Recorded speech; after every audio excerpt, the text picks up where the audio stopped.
There's a reason NASA stopped exploring the deep sea. I am a former NASA scientific researcher. My division was in charge of studying deep sea life, both fauna and flora, in the world's oceans. Here are some facts.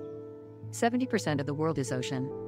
The deepest part of the ocean is not the Mariana Trench. There's tons of underwater cave systems further down, some quite large. We have not identified every life form down there.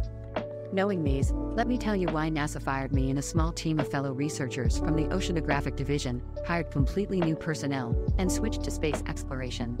In their defense, I had no interest in continuing my research. Before I begin, I want to say that most of this division actually did study underwater life forms to varying degrees, but most researchers were not involved with the life forms that my team investigated. Therefore, no information about these events has been released to the public, at least to my knowledge.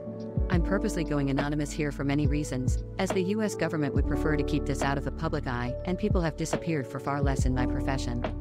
On an off note, it's deeply tragic what happened recently with the submarine that imploded. I think I'm correct in my suspicion on what caused it, of course. But it's not what the public was told. Anyway, I will now detail a few incidents that I think the public needs to be aware of. Case Study 1, Montesera Oil Rig Diving Incident. I was involved with a study that was sanctioned between NASA and a private corporation to investigate an unknown anomaly.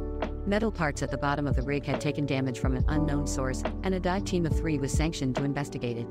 The dive did not go well. Something we'd never seen before was down there with the divers. We do not know much about it, but I can tell you what we do know. It resembles an extremely intelligent class of giant cephalopods, more intelligent than any other sea creature ever encountered. They are strong and carnivorous, and extremely large. It's theorized they purposely damaged the rig to lure humans deep down. It's unknown what they normally eat, or why they sometimes decide to target humans, but it is clear they will not hesitaate to eat us. The 3 divers that were attacked had little means to defend themselves.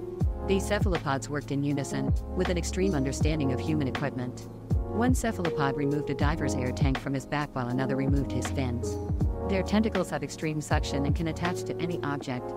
Dive knives did not appear to damage their bodies, where in the past divers have been able to fight off Humboldt squids and other cephalopods with them. A second diver was choked by a cephalopod from behind as another created a distracting light display with its body, showing they had an understanding of how humans breathe. Note, they can flash and take on any color, as it suits them, unlike other squids, but normally they resemble a black-blue color, which is almost imperceptible at the deep depths that they live, and explains in part how they are able to avoid discovery.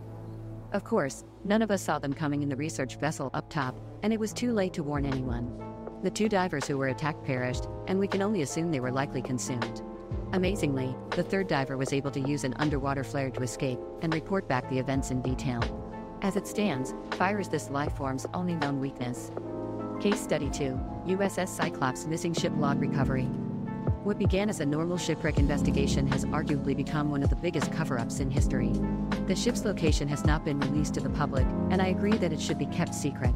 The beings that took that ship down should be avoided at all costs.